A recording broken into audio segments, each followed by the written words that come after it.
आपकी क्या प्रतिक्रिया, क्या कहना चाहेंगे आप?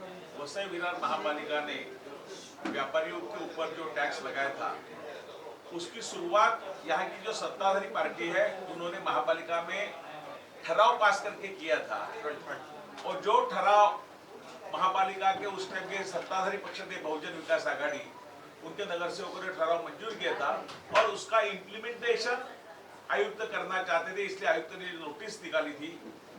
तो उसके विरोध में भारतीय जनता पार्टी ने आयुक्त से 2 बार हम मिले, हमने एक बाकायदा फॉर्म प्रिंट किया और हर व्यापारियों से उनका इसके विरोध में उनका पत्र लिए। करीबन 15 से 18,000 पत्र हमने इकट्ठा किए और महाराष्ट्र में मुंबई छोड़ के अन्य महापालिका में कहा भी ऐसे इसी प्रकार का टैक्स नहीं है। महापालिका, नागपुर महापालिका और पुणे महापालिका ने इस प्रकार के टैक्स लाने की कोशिश की थी, लेकिन वहां के व्यापारियों ने उसका विरोध करने की वजह से वहां के सत्ताधारियों ने, वहां के उस टाइम के कमिश्नर ने वो वापस लिया। हमने आयुक्त से मांग किया, जब हम लोग आयुक्त से मिले कि आयुक्त ने हमें बताया कि हमको महापालिका का इनकम बढ़ाने का है।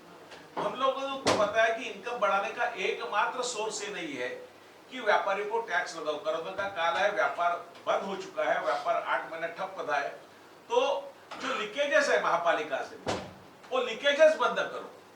जैसे कि आप सभी जानते हैं कि एडवर्टाइजिंग के लिए महापालिका 50 करोड़ रुपए का जो ठेका पहले जो 5 करोड़ रुपए देती थी, अभी 50 करोड़ रुपए दिया, तो 45 करोड़ रुपया उसमें से इनकम आ गया।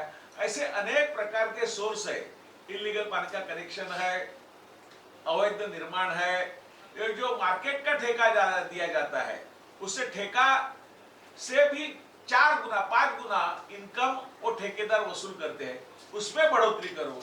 जो टेंडर दिए जाते थे पहले, उसमें अभी बिलो आने लगे टेंडर, उसमें उसे टेंडर वालों से या इंजीनियर से बढ़ावा देते थे, उसमें कटौती करके उसमें फायदा बढ़ाओ। और अनेक सोर्स है, आपके जानकारी के लिए बोलते हैं, डस्टबिन पहले 4,000 रुपए में ली जाती थी जो केंद्र सरकार के पैसे, अभी डस्टबिन करीबन 2-2.25 रुपए में, मतलब 2,222 रुपए में लिया, तो उसमें एक डस्टबिन के पीछे 2,000 रुपया महापालिका बच गया।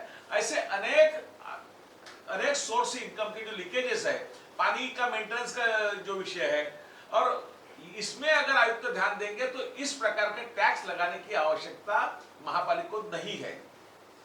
जहां तक हमारा आयुक्त से कहना था कि इसी प्रकार से टैक्स न लगाते हुए आप इसी प्रकार की वसूली करो, लेकिन आयुक्त ने अभी हमारे ज्ञापन देने के बाद, हम आंदोलन का चेतावनी देने के बाद इसमें 50% कटौती किया। जो 1500 से 50,000 रुपए तक था, उससे 1500 का 750 किया और 50,000 का 25,000 तक उन्होंने लाया।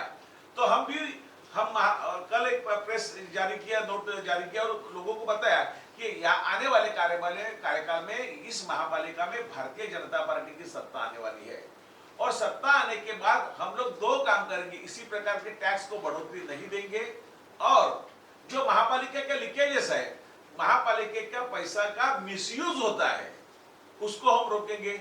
आप सभी को जानकारी है, आप प्रेस में भी आए थे कि आयुक्त आने के बाद और इसके पहले लोखंडे साहब भी अनेक कामगार को, अनेक स्टाफ को कम किया तो भी महापालिका अच्छी तरह से चालू है। मतलब क्या वो कामगार काम पे थे, वो फिजिकली आते थे क्या खाली कागज पे थे, वो भी एक चर्चा का, संशोधन का विषय है। इसी प्रकार के हम लोग सत्ता में आने के बाद इसी प्रकार से हम लोग अच्छे काम करेंगे और महापालिका, ये वसई विरार महापालिका नंबर 1 पे कैसे लेके उससे हम लोग प्रयास करेंगे। लेकिन ये जो आंदोलन हमने आयुक्त को चेतावनी दी, उसमें 50% हमको 50% हमको यश आ गया, 50% हमने, इसलिए हमारे सत्ता आने के बाद हम लोग पूरा ये टैक्स हटाएंगे। जिस तरह से कार्यक्रम के दौरान शिवसेना के खासदार और एमएलए का कहना था कि भाजपा जो है वो खाली ताली और थाली बजाने का काम करी, ना कि जनता के हित में काम करी, इस पर आपकी क्या प्रतिक्रिया? खासदार आपदार क्या बोले, भारतीय जनता पार्टी काम कैसे कर रही है देश में, मोदी जी को भारतीय जनता पार्टी आज देख रही है, सभी नागरिक देख रहे हैं और महाराष्ट्र में देवेंद्र जी को भी देखा है और वसई विरार में यहाँ के जो सत्ताधारी है उनको भी 25 साल परखा है, देखा है, 25 साल उनको अनुभव लिया है। तो हम भारतीय जनता पार्टी का ये वसई विरार की, मैं छोटा कार्यकर्ता हूँ वसई विरार के लिए, तो अभी लोग हमें परखाएंगे, एक बार हमको मौका देंगे, निश्चित रूप से मौका देंगे और अच्छे काम करके हम लोग दिखाएंगे। तो क्या लगता है वसई विरार के तो आप ऐसे क्या काम है जनता में लेके जाएंगे, उसके बलबूते पर आप सत्ता में? आज की प्रेस कॉन्फ्रेंस उसके लिए नहीं है, जब भी चुनाव का बिगुल बजेगा, चुनाव आएगा तभी हम लोग निश्चित रूप से बताएंगे कि हमारे पास क्या हमारा एजेंडा है, क्या हमारा पास प्रोग्राम है। उस प्रोग्राम को हम लोग जान के आपको लेकिन कुछ घोषणा तो आपने अभी कर दी ना, हाँ कुछ घोषणा अभी आपने कर दी कि टैक्सेस हम नहीं लगाएंगे। टैक्सेस की बात चल रही थी, महापालिका ने जो लगाया था अभी आयुक्त ने, तो इसके लिए बात हुआ है। आइंदा हम लोग आपसे बार बार मिलते भी रहेंगे ना। वसई विरार की जनता क्या लगता है बदलाव चाहती है इस बार चुनाव में? निश्चित रूप से वसई विरार की जनता बदलाव चाहती है। एक मराठी में भी लेंगे, मराठी।